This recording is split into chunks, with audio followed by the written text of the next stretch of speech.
Bonjour à tous et bienvenue sur Crypto Flash, la chaîne de l'actualité crypto. On va parler de plein de choses aujourd'hui, il y a plein d'actualités, mais juste avant, faisons un zoom sur le marché et où on en est sur le marché aujourd'hui. Donc on va passer à la petite baisse aujourd'hui globale, 0,6%, d'accord, mais on commence à se rapprocher des niveaux très élevés. On a un Bitcoin à 64 000 $ et je voulais faire un zoom sur un certain nombre de facteurs qui pourraient vraiment permettre d'avoir une explosion, d'avoir un bull run qui arrive bientôt, encore plus qu'on a connu jusqu'à maintenant, qu'on vienne dépasser les plus hauts historiques et de beaucoup.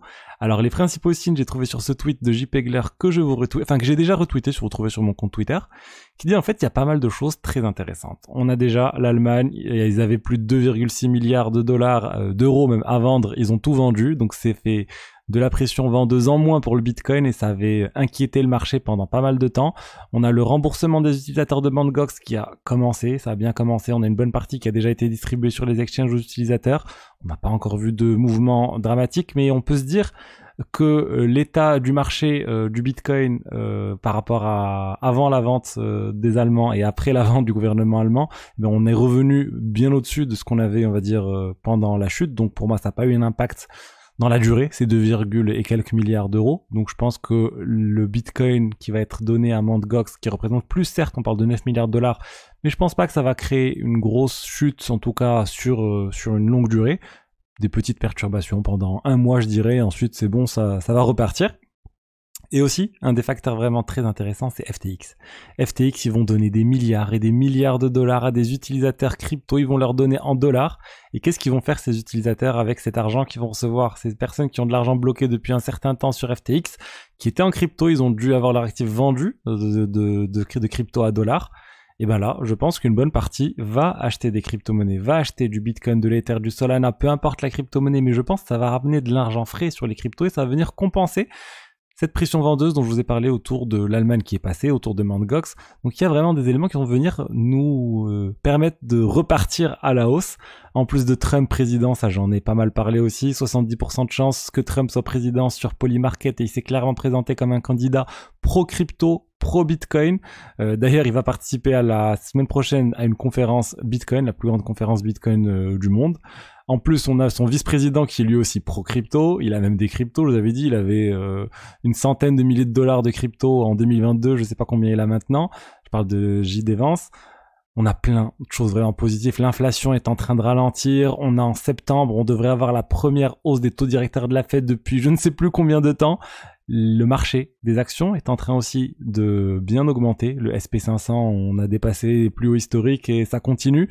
On a tout ce qui est autour de l'intelligence artificielle. Il y a beaucoup de spéculations, beaucoup de choses autour de cette IA et des performances, on va dire, que l'IA pourrait venir apporter dans plein de domaines différents, que ça pourrait venir augmenter la productivité, augmenter du coup la rentabilité des entreprises, augmenter le cours des actions de ces entreprises. Et ça aussi, c'est un facteur pour moi qui est très très important et ça va continuer.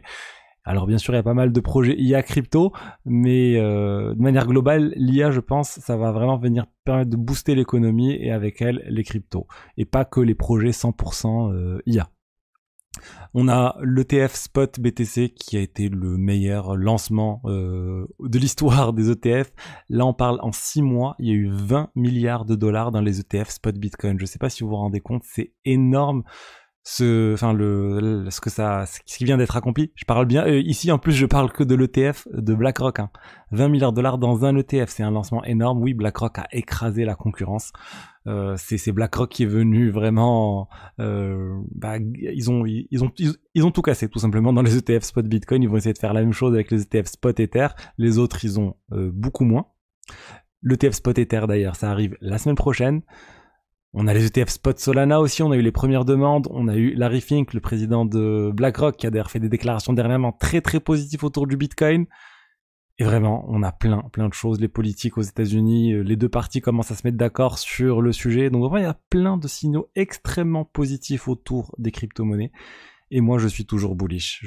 Certains diront que je suis tout le temps bullish, mais oui, honnêtement, je suis très confiant dans les cryptos, dans l'avenir des cryptos. Et je pense au moment où on est maintenant, c'est vraiment, il y a plein de choses encore à accomplir et du coup je pense qu'il y a encore une marge de progression énorme pour les crypto-monnaies.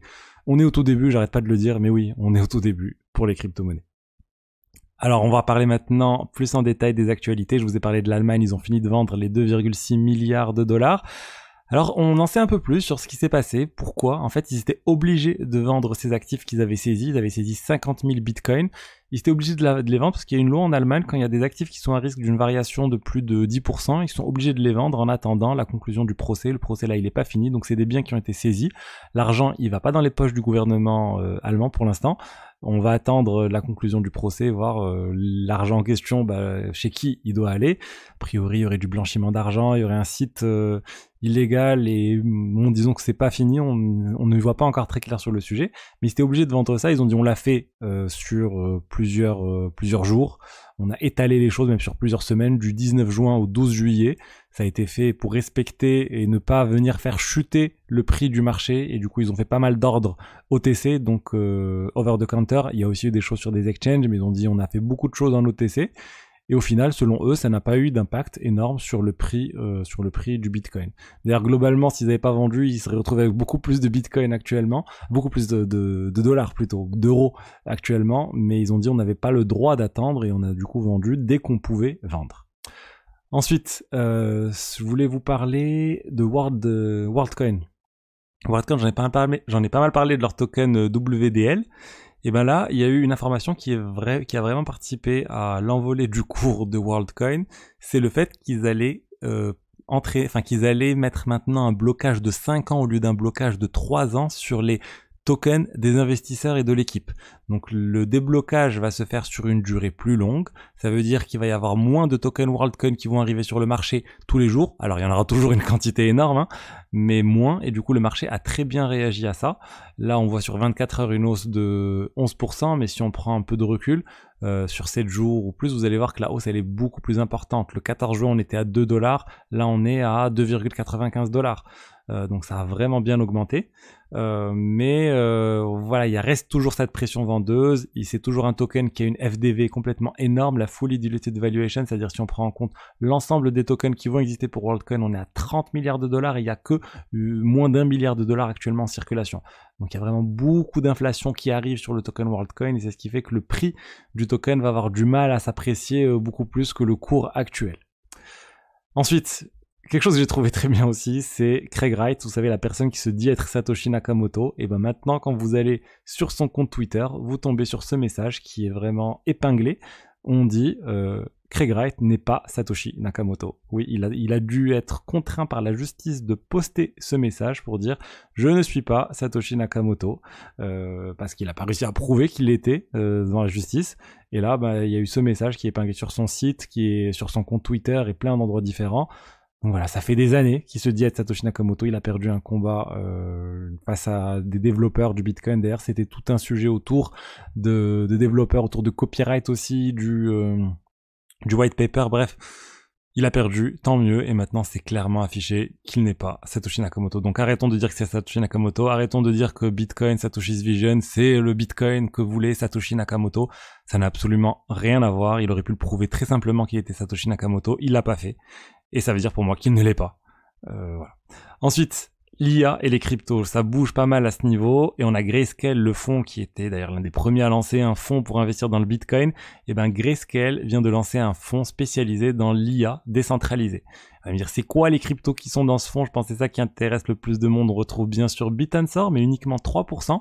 Filecoin, 30%, très étrange. Filecoin, c'est plus pour du stockage, mais j'imagine que l'idée, c'est de se dire, pour qu'il y ait de l'IA décentralisée, il faut qu'il y ait du stockage décentralisé pour stocker les données, pour stocker les modèles.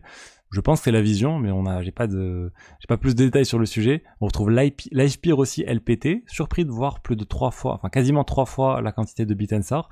NIR, 33%, c'est énorme, c'est la blockchain qui se positionne maintenant sur l'IA. Je rappelle qu'elle a été fondée par l'un des créateurs d'un article sur l'IA qui a vraiment révolutionné l'IA. L'article sur les Transformers, c'est le T de GPT. Le T de GPT, ça vient d'un papier qui a été fait par plein d'employés de chez Google, dont un est le cofondateur de NIR. Et on retrouve Render aussi, 25%. Donc pas mal de cryptos qu'on ne retrouve pas. On va pas retrouver Akash, on va pas retrouver plein d'autres projets. Mais c'est un premier fonds qui permet de s'exposer à l'IA de manière décentralisée. Pour ceux qui cherchent à investir sur l'IA dans la crypto, mais qui savent pas sur quoi investir, vous avez une approche, l'approche de Grayscale en tout cas. On a d'ailleurs, on a pas quelques cryptos qui sont en hausse suite à ça. On a BitTensor qui fait 4% de hausse, alors que le marché est en hausse est en baisse aujourd'hui. Mais la thématique IA est en hausse de 2% aujourd'hui. Je pense que ça a dû participer à cette hausse, l'annonce de Grayscale sur le sujet. Je sais qu'il y a plein de personnes qui sont intéressées par l'IA et les cryptos. Et on va juste revenir aussi sur les ETF spot Bitcoin. Grosse semaine là, on commence à avoir beaucoup d'argent frais qui rentre sur ces ETF. 400 millions de dollars mardi sont rentrés sur les ETF. Ça veut dire qu'il y a des personnes qui sont en train d'investir pour acheter des ETF, des parts des ETF spot Bitcoin.